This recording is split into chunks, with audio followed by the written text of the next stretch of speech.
Oh man, it's Tuesday. It just keeps becoming Tuesday.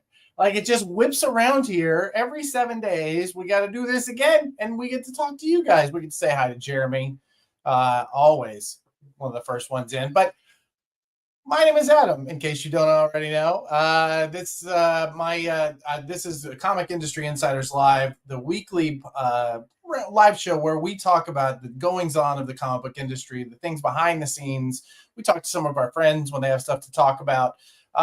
We really just honestly use this opportunity sometimes just to catch up. We did have a big show planned for this week, and we had to punt it for next week because there were a couple pieces we wanted to put in place. But speaking of pieces that are always felt when they're not there, I'd like to bring to the screen my partner in crime, Mr. Brian Garside. Brian. It's me. How you doing, I'm back. You're back? Back from my adventures in a foreign land. In a foreign land. Well, it's foreign to me. You know. Foreign to me, too. You talk about where you were. Speak a whole other language. How much? Yeah, a little bit. Yeah, I was in Montreal to visit our friends at Universal Distribution and Lightspeed, which is a point of sale system. So I was hanging out with those guys, and then I went to a bunch of shops, including BD Cosmos, who's one of our managed comics stores, and I think I hit like 9 other stores. Captain Quebec, which is like this amazing. Oh man, it's like a treasure trove of amazing things. It was such a cool store. There was some good stores. At some point, I'm going to put together a slideshow of all the places I went to. But yeah, it was fun. Good. And meetings with our friends at Universal went well. Yeah, really well. Yeah, we had a really fun chat, and Angelo got to tell me a story about being on the set of Superman, which was pretty cool. He just happened to be there when they were doing a set tour. And he and Christina Merkler and like Jerry Ordway and Jim Lee, and man, like it was a who's who of like Superman writers that were there as well. So they all got to do this tour of the Daily Planet, Luthor's like control room, and the Fortress of Solitude, which I guess were all like stages next to each other. So you could just go from the Daily Planet to the Fortress of Solitude and jump back. Sounds pretty cool. I don't see how that's possible because everyone knows Fortress of Solitude is on the North Pole, and it takes a while to get there. But you know, movie magic. Magic. Possible. That is possible. Well, did you get a chance to watch the show last week? How bad was it? I did. No, it was great. It was a good show. Good show. Excellent. Yeah, I mean, I have questions about your choice of subject matter, but other than that, it's fine. It's fine. Whatever. I'm having a time remembering. I have questions about it too, Brian. Don't worry. I honestly don't remember week to week, so you'd have to remind me. So that's all right. Well, so this week we did have a big show planned about what we're now calling publishing or distribution aggregators. Specifically services that I think they're going to become crucial in our new landscape, where a single service will take several publishers into a distributor, allowing them access to distribution, especially to the direct market, but also the book market. There's a lot of people who are kind of out in the cold now that Diamond is gone, and DVD is basically defunct. So there's going to be people, and this is something we're doing at Prana, so it's something near and dear to us, and we're going to be able to talk more about what we're doing. I think we're going to be doing that next week. We had, like I said, we did have that plan for this week, but there were a couple pieces we needed to get in place so we could talk about that with a little more confidence and a little more authority. That's weird. That's not this podcast, man. That's really not what we do here. No, we usually just speculate and hint at rumors we've heard mostly. That's, exactly. Yeah, I mean, with places like Massive Publishing, Massive Indies, sorry, and others that are doing the distribution thing, it's an interesting data challenge as well, because how do we still make the underlying publishers visible in a system where it's like the Massive Indies is the publisher of record, right? So how do we manage to get those guys underneath still visibility? So we're kind of struggling with that on the managed comic side, and it'll be an interesting challenge to figure out going forward. Jeremy actually brings up something. I love it when, people comment on stuff like this that I know that you and I and people like us are working on in the background. And I wish we could talk about the things we're talking about, where he talks about keeping customers informed, and a printed product like previews. Jeremy, I will tell you, there's a few of us who stay very busy, even though I know that probably just sounds like we just chat on the phone all day. But we are very busy at trying to create tools that will help with that. And there'll be more coming, actually. In fact, when I look over here at my right, I think on the 16th of September, we're supposed to be talking about something really interesting that should help with that. And I think, all things being paved properly, we should see something in October that will be a big program as well. So there's some really interesting stuff coming down the road. I think that many of us, I would say that I think that this chapter in the comics industry is really about, those of us who in the past would be disparaged as middlemen, right? The people who are essentially the connective tissue. And I think that you just at this point, there is the industry itself has become so complex that we need the connective tissue. That people like Brian, people like Django and Jeff, those of us who are trying to create tools to help keep the comics industry going. So, and ultimately, it will make things more resilient, because instead of having all that power centralized in a couple of hands, you have it federated amongst a bunch of different hands. And if we all work together the way that we have been so far, it's the whole rising tide lifts all boats kind of thing, right? Instead of us worried about our individual fiefdoms, I think you've got a lot more people that are interested in collaborating and working together and supporting each other's strengths, and more importantly, like filling in for each other's weaknesses, which is not something that we saw in the old world, where a couple of players kind of controlled everything, right? So I think overall we will be a more resilient industry, and we'll be more we'll just be a better industry overall. The problem is there's going to be some growing pains, and it's going to take a while. We can't do this stuff overnight. It didn't get built overnight, and it did get turned off relatively overnight. So we're struggling to kind of catch up, but everybody has plans, and we're all sharing our plans with each other, which is really important. That is very true. I will say that I think it's really fascinating watching people who are building what normally would have been thought of as competitors really working together to try and be that. One of the things that I think you just double tap on what you just said was, for the longest time, the strengths and weaknesses of Diamond Comics were the strengths and weaknesses of the comics industry. If you were a fan of comics, the Diamond wasn't good at something, it was going to affect your experience, right? Even if you never ran a shop or you never published a page, they would still affect your experience of comics. And I think that we're seeing a period now where there's going to be a lot more people with strengths and weaknesses balancing each other out. Except, of course, our friends at Comic Shop Assistant, who are just tools.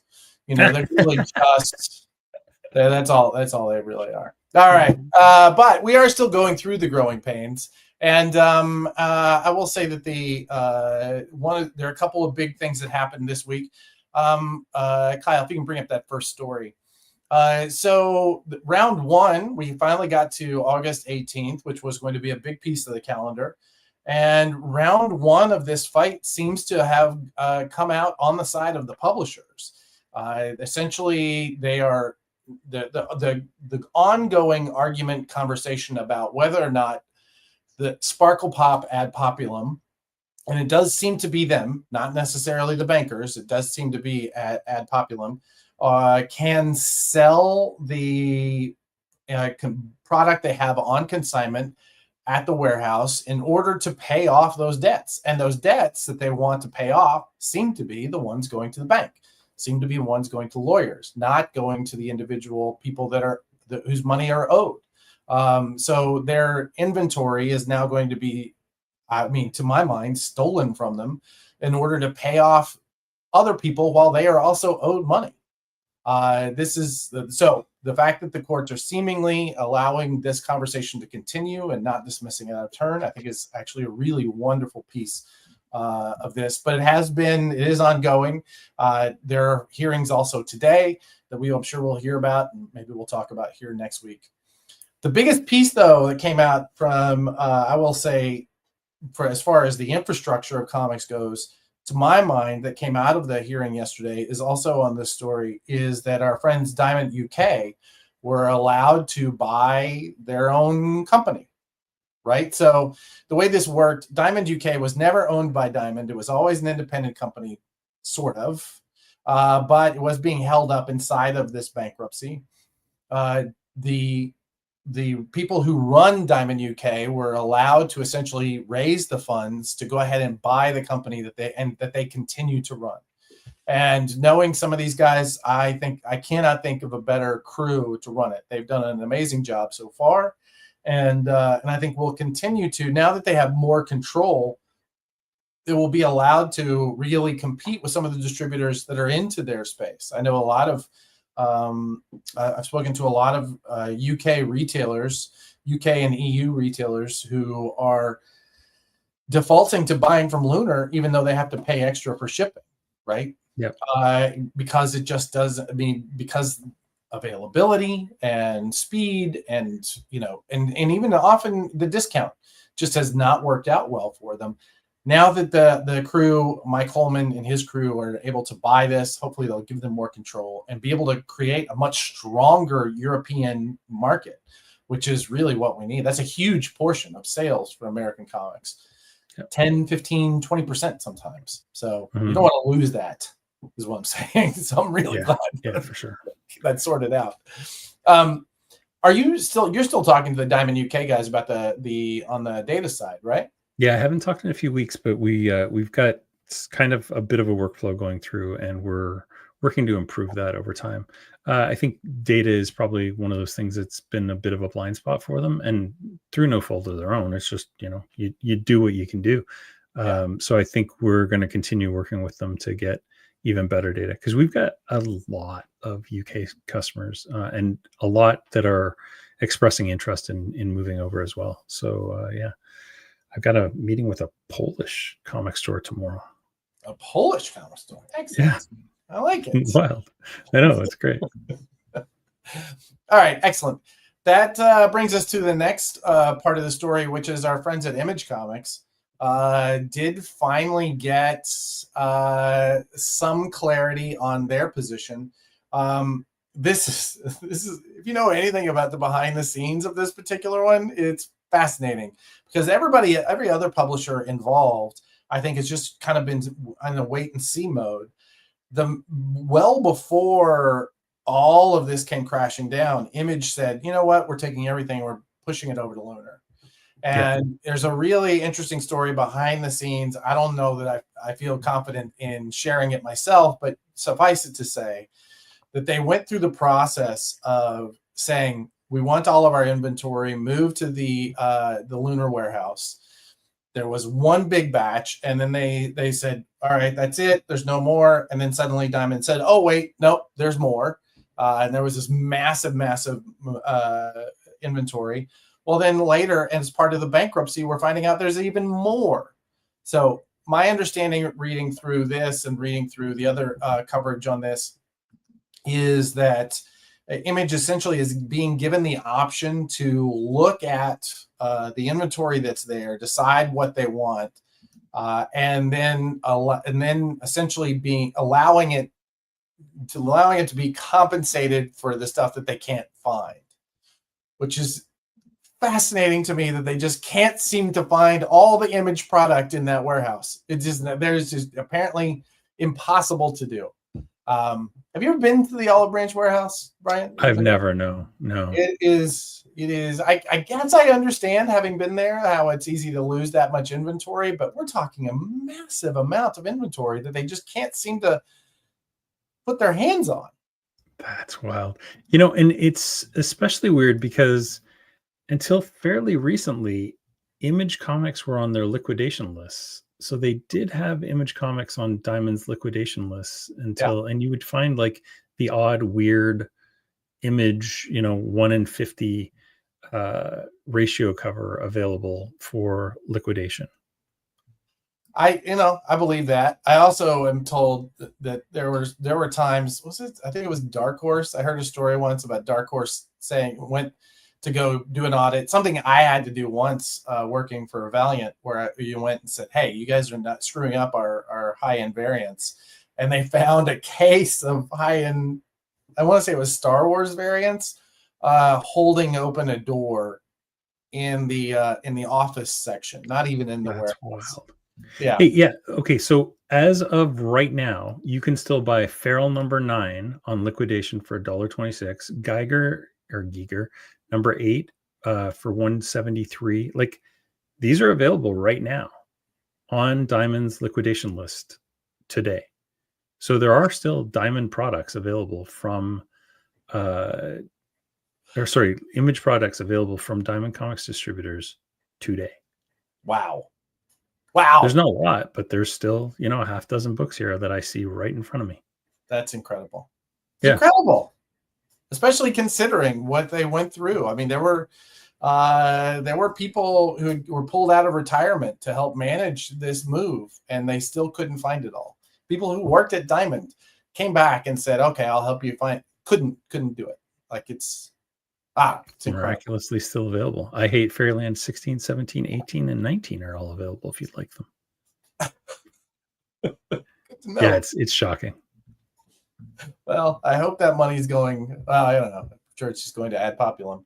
But yeah, it's going to be fascinating to see how this plays out. I don't know. Not looking forward I am looking forward to hearing about this, but I do wish well all of our publisher friends who are waiting to hear about their inventory or money, because that big of a pop that could put you under. It really could. Like, the amount and it's still shocking to see how much is being paid to the lawyers and the restructuring people, and like we said last month, like, all that money that went for 1 month of restructuring costs could have made whole all of the indies. All of those indies would have been covered by that $525,000. Just That's one insane. 1 month, yeah. Companies of this size, they're really. We have a guest coming on, and I'm reminded of when. Excuse me, somebody's car alarm is going off outside. I'm reminded when that guest and I had a bankruptcy that we had to deal with. We're still both actively trying to get money out of that company. So yeah. All right. Speaking of trying to get money, one last story I wanted to talk about: the Cadence art. What do they call the Cadence comic art? This is an art agent, and typically the way these art agents started working over the years has been feel free to jump in, and I'm sure you'll be sending me comments to correct me. But typically the way these guys started off was essentially just being an agent to sell the original art. Like, you take an artist's original art to sell it to a collector, and you have a middleman that you pay a percentage so that you don't have to deal with that collector. And then they started to grow. They started to be these larger companies that would set up big booth areas at conventions and fly everybody in and negotiate with the convention holder. And then in some cases, as a publisher, sometimes you have to deal with these agents just to get that artist to do a cover or to do pages. And I will tell you that this is not the first of these we've seen where the allegations of fraud have popped up over these art agents.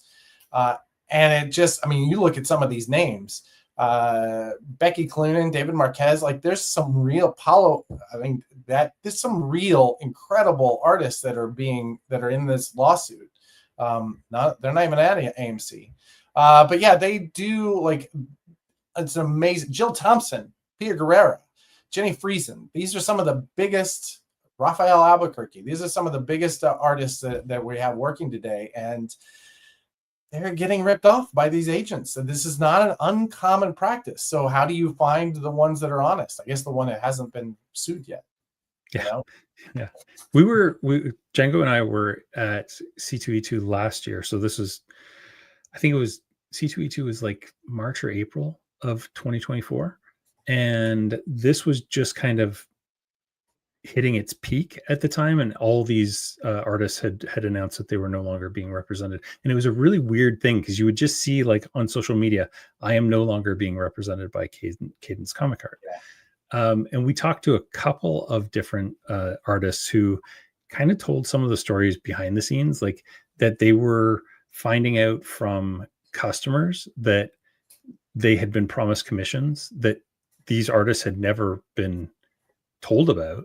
And there was like, 20, 30 commissions outstanding for people. And the amount of money we're talking is not insignificant these days for an artist commission. So yeah, it's kind of shocking, and definitely something where Cadence were trading on the names of the artists to basically pilfer money, which is insane that it was happening. Not saying it was Cadence, but I've also heard stories about artists like just chatting, behind the scenes at the bar afterwards, and somebody saying, "How was the show?" "Oh, I'm doing okay. I think I'm going to cover, my travel and everything." And they said, "Well, what about the guarantee that the convention organizers were going to pay? What guarantee? The guarantee that went to the art agent and they never even heard about." So, it's, man, finding an honest art agent, it is the win or lose, right? It is the secret sauce to that kind of a career move. There's probably a half dozen of them that are like kind of the old school ones, and you'll know because you go to their website and it's still from 1995. It's Yes. like Felix Comic Art. That guy's got to be good because his website hasn't changed in 125 years, and yet he represents a ton of different artists. Yeah, comic sketch art. I don't think he's ever had issues. There have been others, so we shouldn't name names, but yeah, there are definitely some stronger organizations, and I think really the key in all of this, and is something as somebody who is going to be doing some of this work, one of the things I keep in mind and reminding my team is that it's about transparency. Right? It's about, here's what we've gotten for you. Here's the percentage we all agreed that we're going to take. Here's what you get back. Here's when it's coming. That kind of transparency is the make or break on how this kind of stuff goes. And, doesn't hurt that I'm on a live show saying I absolutely will be doing it that way, because then there's a little bit of being held accountable that is going to be. Yeah, I believe they call it an exhibit in court. That's right. Exactly. I can't wait. To see the transcript of this. Anyway, so big week in our little comics industry. But we at Prana have been working on a project that wanted to bring in a guest to talk about. This is something we've been working on behind the scenes for a little while. A good friend of ours came to us and said, "Hey, you do some crowdfunding. Can you help us put this together?" And I will say, you've never met a comics legend more legendary than our next guest. That's right. He started off his comics career as an underwear model. Listen, the catalog pages alone are brilliant. Absolutely brilliant. But since then, he's actually been one of the first people to truly make anthologies.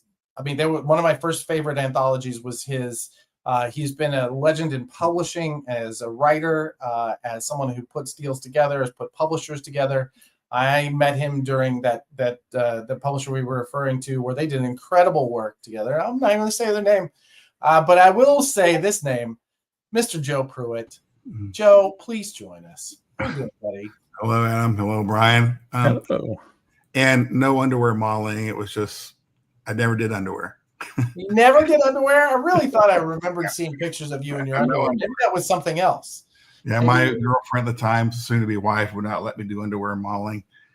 So, that was back in the glory days, and right after college, when I was, like I said, I was a lot prettier than I am today, and a lot younger, and it didn't last very long because I was with one agency, signed with a different one, who was a much bigger one, signed a 5-year exclusive contract. Within 2 months, she wanted me to do some kind of assignment. I turned it down because I was traveling at the time with my girlfriend's now wife. She graduated college, and I said, no, I'll be out of town. I'm sorry, I can't do it. She goes, I don't think you understand. You will be doing this. I said, I don't think you understand. I will not be doing this. I won't be in town. And so my 5-year exclusive contract basically turned into 2 months or 3 months, whatever it was. And I never worked again. Wow. Wow, man. That's I came to comics instead. So a much more secure and, financially rewarding, sarcastically, career. That's yeah. I mean, in an alternate timeline, though, we would have seen the supermodel Joe Pruitt instead of comics legend Joe Pruitt. You can see a few pictures on my Facebook page, but that's all. It doesn't take that long to dig. How have you been? You've been working on quite a few things recently. I wanted to get into the campaign that went live today, but before that, talk through. Just give us the pitch that you give to people when you're trying to say, "Hey, listen, I'm a big deal." Let's hear the big deal pitch. I never said that.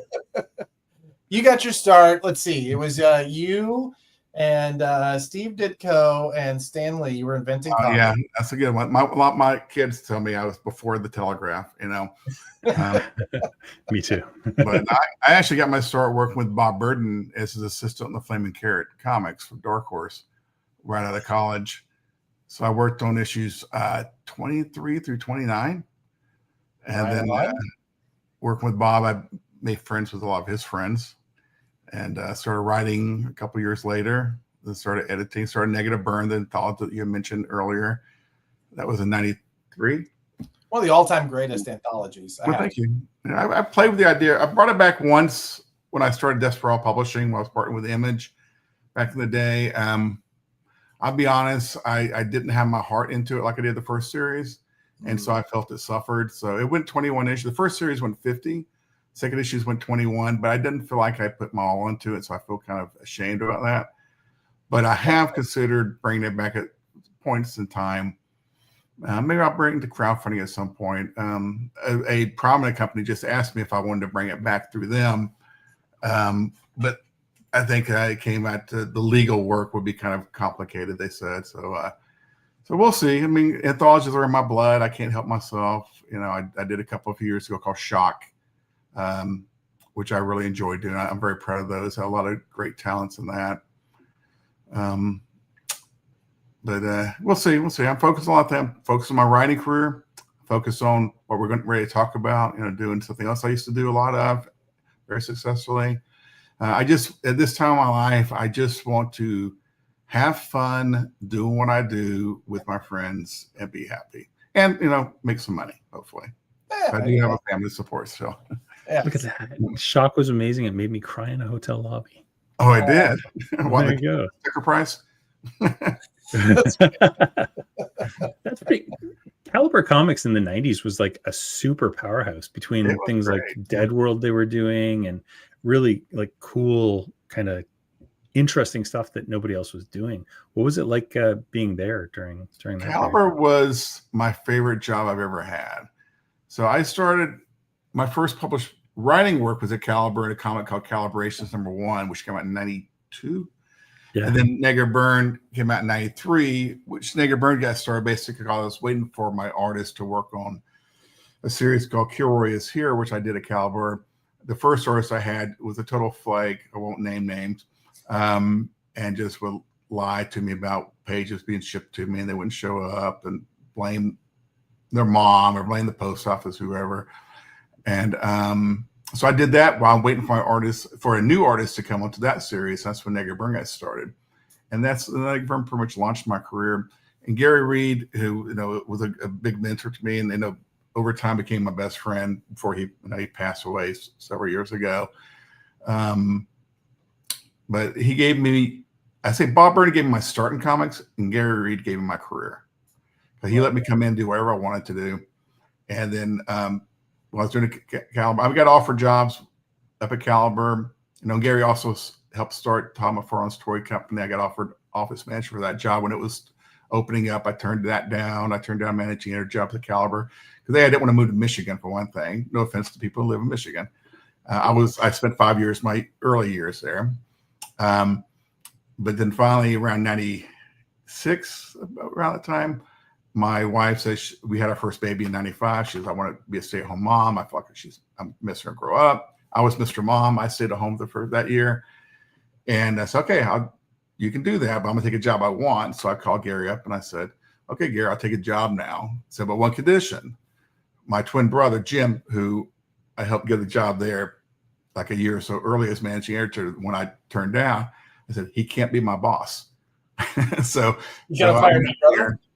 Yeah. So me and Jim, we were like code number 2s at Caliber, and we had offices next to each other, next door. So it was fun time. I think we almost got in one fist fight, maybe once at the office, but that's brothers, you know. But that never happened. You know, it's just close.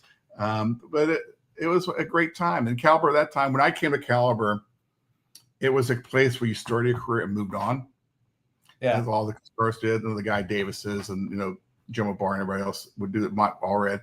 But when I came there, I wanted to make it a place where you've already got your career. You can still have the newbies career, but come here and do your fun stuff, your personal stuff. That's why I went and got, I got Alan Moore, I got Brian Ballin. Everybody, negative burn friends, I said, who can I get?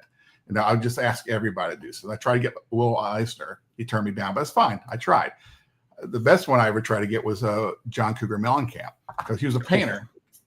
And I found out that my wife's second cousin was in his band when he started off. So because she's from Indiana, so I actually went through my wife's grandmother, who lived in a small town in Indiana near where John Mellencamp lived, who gotten his address from me from the cousin. So I sent him a care package, and Edgar Burns said, hey, I would like to use one of your paintings for a cover. He never got back to me, but again, you don't know until you try, right? And I got Mobius, I got David Lloyd. I mean, who would think it, And so with that, I went and that's how I brought Garth Ennis over to Caliber. Paul Jenkins was starting off doing Hellblazer. He came and did stuff for me at Caliber. We already had Brian Bennis and David Mack were already there when I came in, about the same time.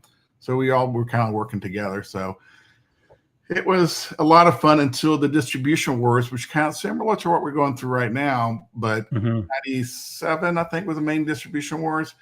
The first bunch where Capital City was number 2 at the time, half our business. Diamond was half our business. There was like 13 different distributors. I remember Friendly Franks and Silver Snell, and I can't remember who else at the time. We had Heroes War before Marvel bought them and started it all. But one by one, all those companies would go out of business the year I was at Caliber. And I moved up in 97. I was there for 1 year. And they all go out of business owing us money. And so at the end of the day, it ended up being, Heroes War with Marvel, Diamond and Capital City. And then Capital City, we found out they went out of business because my brother Jim worked with the distributors. I didn't do that. I worked on the creative side. And he calls up Capital City one day, and they answer the phone, Diamond Comics. And he's, oh, I'm sorry, I called the wrong number. He goes, are you trying to call Capital City? Yeah. He goes, oh, wait, we're Diamond Comics now. Wow. So that's how we found out. So it was a different, and then after that, and Diamond, Capital City owed us 6 figures, paid us out, 10 cents on the dollar. Ugh. And so that's what Caliber went from. We rose from being a small company to being like the number 8 company in the business, and then nosedive. Yeah. After that, so that's what's happening a lot. I'm seeing, deja vu a little bit here. Yeah, so it's not a great time, at least for publishers. And I've heard retailers are doing pretty well, but I've been hearing that as well. I think every retailer I talk to, and one of the things that gives me hope is that nearly every retailer I talk to is telling me that they're having record-setting years, and we're seeing that. Great. Some of the FCR ratings that we're seeing, some of the data we're getting from Managed Comics and from CSA, like we're seeing incredible sales right now, but everybody's struggling with this transition period that's happening on the business side, and hopefully we can all get to the end of this. Yeah, I mean, I keep having publishers coming to well, how do I get into distribution? I said, I don't know what to tell you now. I really don't. Yeah. It's hard. This is a major difference too between what happened in the late 90s, early 2000s, and what happening right now is that comics were also hitting a bubble, right? So the bubble burst, and we had that massive, and it didn't just happen to comics. It was comics, cards, like all of your things that supported a comic store also all bubble burst at the same time. Whereas right now we're not seeing that same bursting of a bubble, which is, thank God, because it would be disastrous if it was happening. Truly, I love this industry, and I want to stay here until I die. Before we leave it, I want to double tap on the value of what you guys were doing at Caliber and at Negative Burn. Well, I mean, we're talking about 92, 93 in that area. That bubble was happening, but that bubble was so much about like the flashiness of it, right? The big bombastic images that didn't necessarily have stories. You had so many issue 1s that came out with no issue 2s, right? The image creation of image, which took the world by storm. I remember the Chicago Comic-Con image tent and everything out in the parking lot. Yeah, those were crazy days. But Caliber was doing, if image was about image, then Caliber was about substance, right? It was really like you guys really did an amazing job of creating really well-crafted stories. And we found a lot of great new talent that are still prevalent today. I like to take a little pride in that. I used to have a pretty good eye, but now my eyes are all messed up. But I used to have a good eye for talent, and find all these guys who are superstars today, who were Negative Burn, who did some Caliber or whatever it was. I take a lot of pride in that. So. Yeah, the list is unbelievable. Like just thinking things like Maze Agency, which introduced us to I brought that to Caliber, and you've got Mike Diodato, who got to start there. Mr. Monster, like it's unbelievable. And that brought from Eclipse, I believe. Mr. Monster. Yeah. So I was like kind of the talent scout at Caliber before I actually went on staff as creative director. So I would go out and I would go to cons and stuff like that. And if I would read a lot of comics, obviously any indie comic out there I thought was great, I would say, why don't you bring it under Caliber umbrella real quick? So I remember I brought Exit, a series called Exit by Nabil Cannon, a British creator who I really liked his stuff. He came to Caliber. I brought Bud Root's Cave Woman, which was kind of a fun, sexy little book at the time, and brought it over to Caliber. Like I said, Maze Agency was a Kamiko book. Mr. Monster was an Eclipse book, and that stuff I all brought over to Caliber because these are books I liked. So I say, come on, just come on home. Let's make it to a little group here and have fun. So that was fun. That was a lot of fun back then. It was always, like I said, the challenge was who can't I get? Yeah, 100%. Yeah. Well, let's talk about somebody who was very big during that period, who are now you're getting a chance to celebrate a full career retrospective. Mm-hmm. We can talk about a campaign that went live today. Right. This Book of Jusko. Now, you and I have been having this conversation for weeks now. Is it Jusko or Jusko? Did you ever get it? It's Jusko. And here's why. I've always said both, and I've confused myself so many years over the years. I don't know which one's right. So I asked Joe just the other day, saying, "Correct me, please. Is it Jusko or Jusko?" And he's like, "Joe, how many years have you known me?" And I go, "I know, but I've confused myself." And so he goes, "It's Jusko." Kids, when I was he goes, "Here's how I remember it now. Kids are cruel. So when I was a kid, people would just say, Joe, just go. Just go away." So that's how I remember now. It was funny though, because I got off the phone with him, and within 2 minutes I went, "Which one is it?" I called him back up and I asked Joe, "I have to ask again, how do you pronounce it?" And that's when he gave me that little, memory that he shared with me. So now I can always remember it's Jusko. Big shout! He just commented. Shout out to Blake, Blake's Buzz, Blake Morgan. He helped us out in building this campaign. He's been vital to this. So let's talk about this. What is this book? Why is it? I mean, one of the I think the biggest things we're going to talk about is the fact that Desperado Books is coming back inside of all of this, right? That's cool. So when I left Caliber, when I left Caliber, what I immediately did, I spent a few years writing X-Men titles for Marvel, which I don't know how that happened. I was at Caliber. I was a anti-Marvel and DC snob. If I bought a Marvel, I'll go to the comic shop and I'll make sure nobody I knew was around to watch me buy it. I was that much of a snob for indie comics at the time. And next thing I know, I'm writing X-Men. And then it brought me back to like, oh, this is like me being a kid again. This is a lot of fun playing with these toys. That lasted for a few years until there was a regime change. It kind of changed everything for me. And so I said, well, what I want to do now is like what I do miss doing is working with my friends, at Caliber and stuff. So, Gary, I had Gary come in, he consulted and mentored me during Desperado. But one thing the big thing at Desperado that actually worked really well was a line of art books. I decided I wanted to do art books.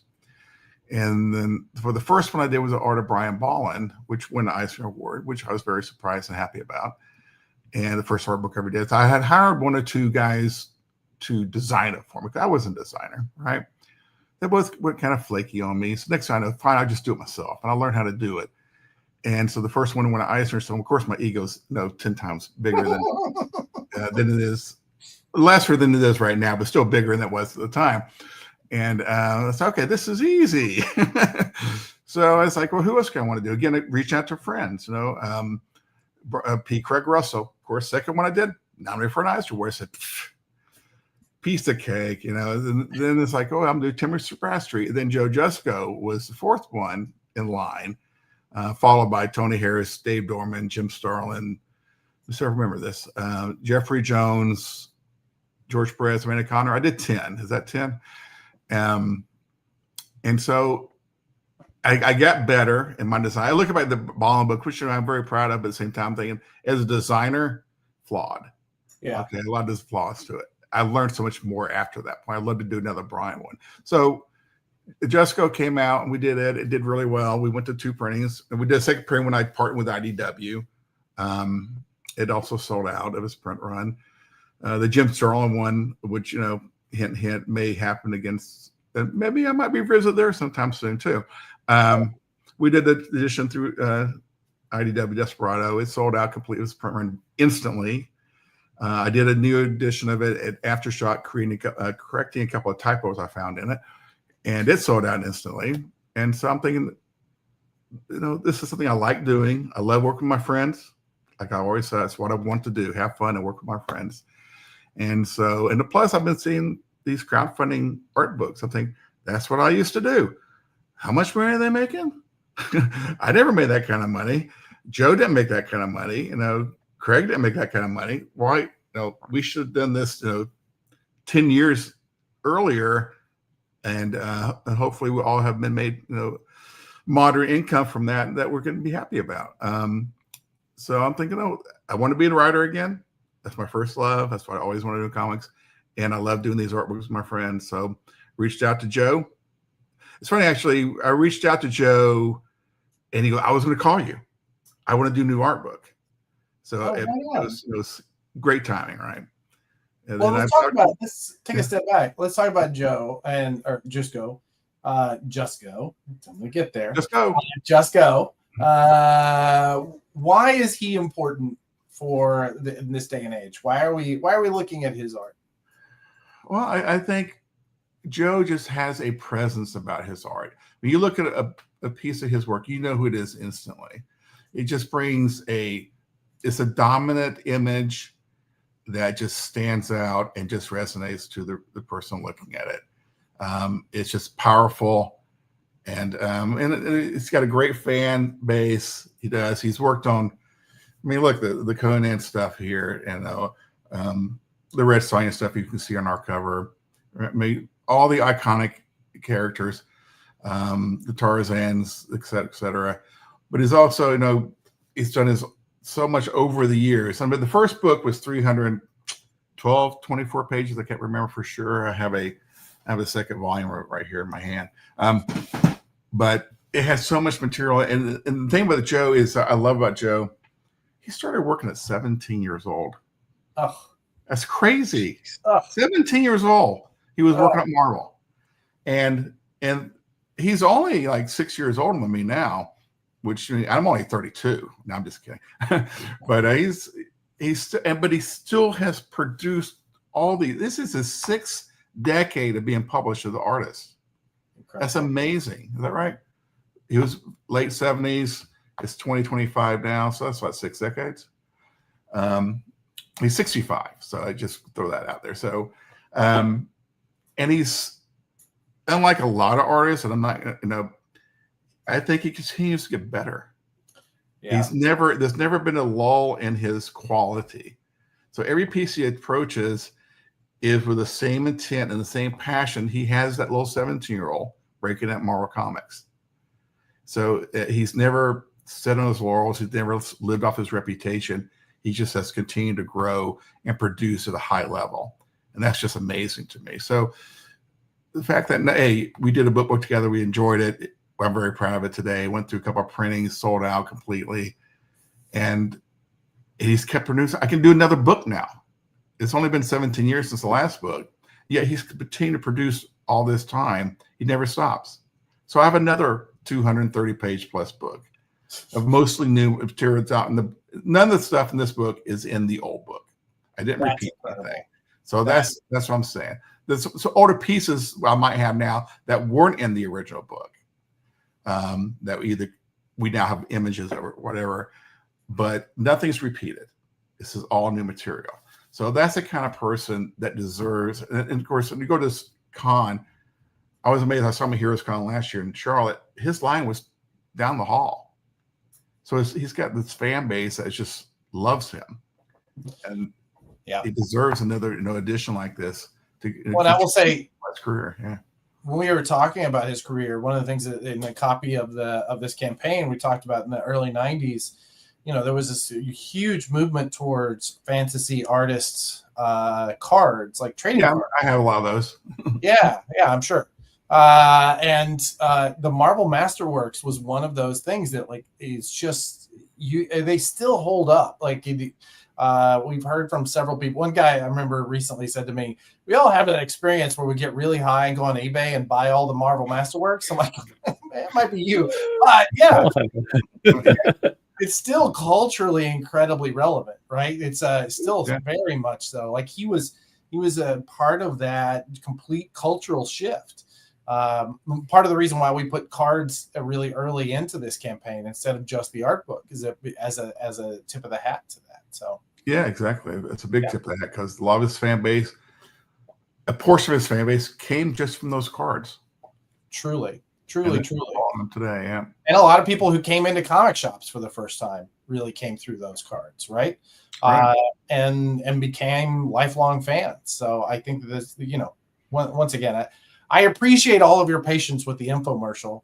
We're really proud of this campaign, and we want to make sure that Joe got all the eyeballs he could get. Well, and I mean, one thing that you've mentioned that's not really been touched too deeply is the whole desperado of it all. So right there is the Tony Harris, and right next to my finger is the George Perez. Those are amazing, gorgeous books. So if this is kind of part of that lineage, that should be trumpeted to high heaven because those were beautiful books. It definitely is. It's just a continuation of what we had before. Same high quality, same production values. Working with the same printer. Working with the same. Yeah, actually, for the majority of the original series, it's the same printer. I think I started working with this printer around the IDW one. So I've been the 5th one. That would have been, I guess, Tony. Tony was part of the first one I did at IDW with IDW. Yeah, those are really nice books too. So, and I've been using that same printer ever since. And he does great work. He does. He does a beautiful, beautiful work. I've got some samples from him right here on my desk, in fact. So okay, great. Yeah. Well, I just love this image, this cover image. It's just thank you for Nick Marucci over at Dynamite for letting us use it for the cover. It is just a phenomenal piece. I think, as Joe said, his wife's favorite piece is this piece. We have a long-standing tradition. Anytime Nick Barucci's name is mentioned on this podcast or this show, we have to say, if you have not hit like and subscribe and the alert button, Nikki will be along to chastise you. So do yourself a favor and just hit the like, subscribe, and reward buttons. It's not that hard. Okay. Are we good, Nikki? Okay, good. So one of the reward tiers I see here is a retailer tier. So you get 2 copies for $75. So that's definitely something retailers should look into. Yeah, I studied other Kickstarter campaign stuff where the retail tiers would be as high as 5 to 10 copies. I said, honestly, no retailer, even with retailers who support projects like this, when I did them at Despero, which I partner sometimes, I did sometimes with Image. I always noticed what a retailer would maybe buy 2 to start, sell 1 buy 1, sell 1 buy 1. Yeah. But they're not going to invest for 10. Yep. But let's just make it easy for the retailer. If we want this book in your stores. I know a lot of retailers are resistant to support Kickstarters, but let's just make it easy for you. I'm not asking you to throw a lot of money this way. This is about as much money you throw into it if you're buying it straight from Lunar or from Diamond in the good old days, or wherever you might want to buy it now. 2 copies, half price. There you go. Easy. Yeah, and 100%. When we've talked a lot about how do you make Kickstarter. I just remembered. Thank you, Brian. Our last conversation was about how crowdfunding and the direct market can work together, and you really have to keep that in mind. Is what is going to work for the retailer more than just. I've always been a retail supporter. In my days after, you can't find a retailer who wouldn't agree with me there. I toured I toured 5 months across the country. I did 80 store visits, after I started up trying to spread the word. When we had COVID, I created an anthology called SOS, Support Our Shops, which I gave to retailers for free. I went and got prominent creators to tell us the story of either their first experience in the comic shop or why they love comics and comic shops. And it was all personal stories. And I sent 5 to every retailer, said, do what you want to with it. It's free of charge. Upcharge and give it away. It's your choice. This is us supporting you. And so retailers, you always have my support. And hopefully you give me your support as well on this and no other stuff as well. But I'm not doing crowdfunding to cut out the retailer. I'm doing crowdfunding just because that's the best avenue for a product like this today.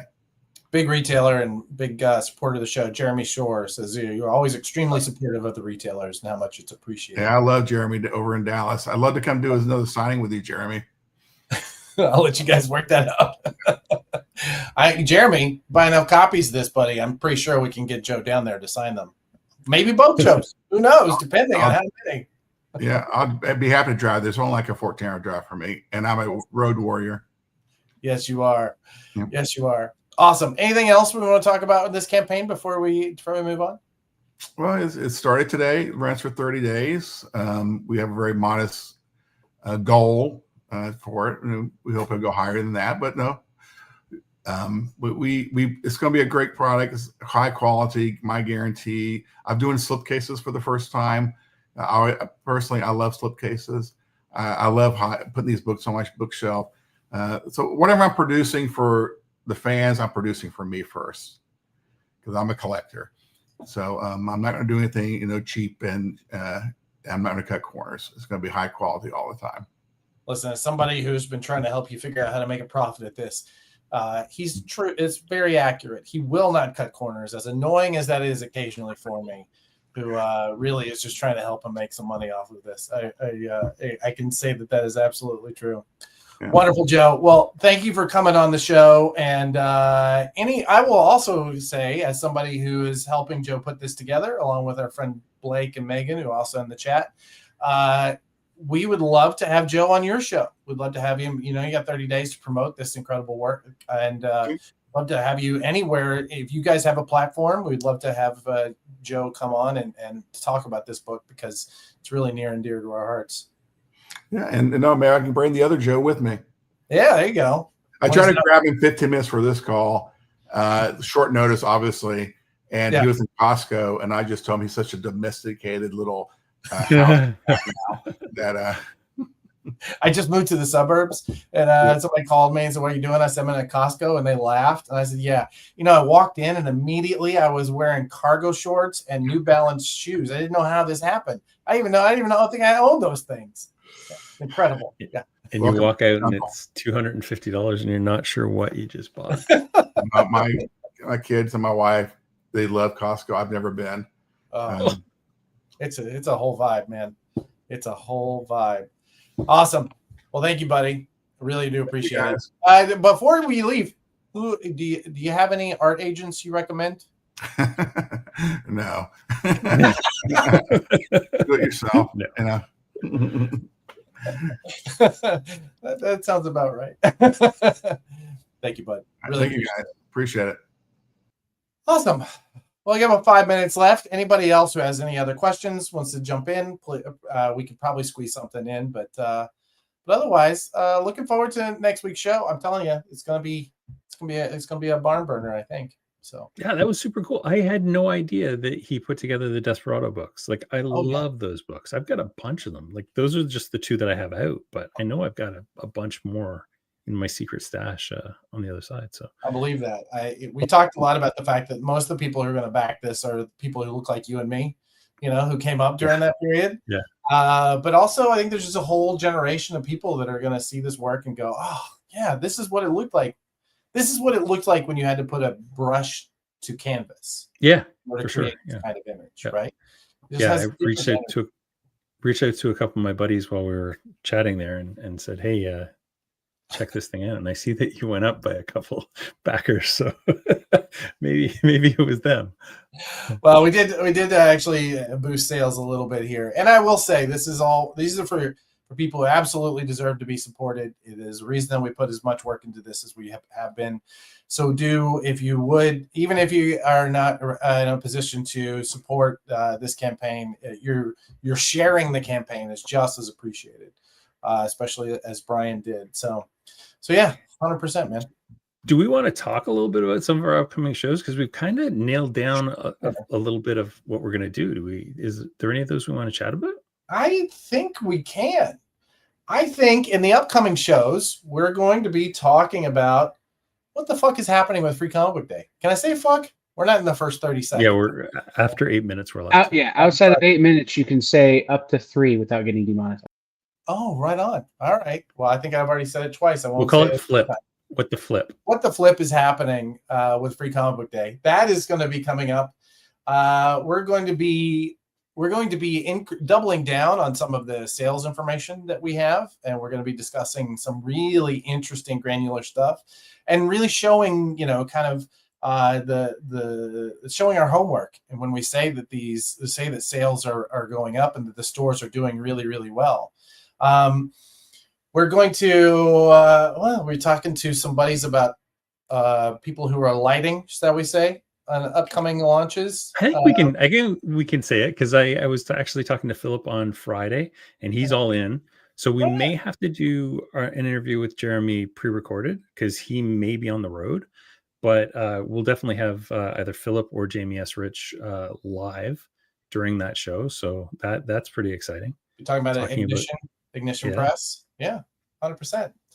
Yeah, retailer friends, if you're not already, you need to really, really look into Ignition. I sold it to my own Earth 519 customers a couple weeks ago by saying, imagine if you could get on the ground floor of Oni or IDW or Boom. Like, that's literally what this is. And we saw a pretty big lift just from that little pitch there. So I'm hoping this stuff deserves to get seen, because it looks really, really nice.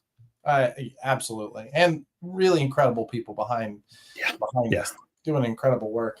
I think we're at some point we're going to be talking about how you save comics, right? But we're not going to talk about anything about that. But by September 16th, I will have formally launched my pitch to save comics, the entire industry, the whole industry, all by my lonesome, just one man. My team doesn't even have anything to do with this. They're just sitting there hoping I'll save the industry. And that's not even counting in the stuff that we're going to do just before New York Comic Con. So, but all through August and September, we have some really amazing shows planned. We're doing our best to try and get a little further ahead in planning both the podcast, the guests that we have, and we've got some really cool panels coming up and some really amazing guests that we have lined up, but also this show.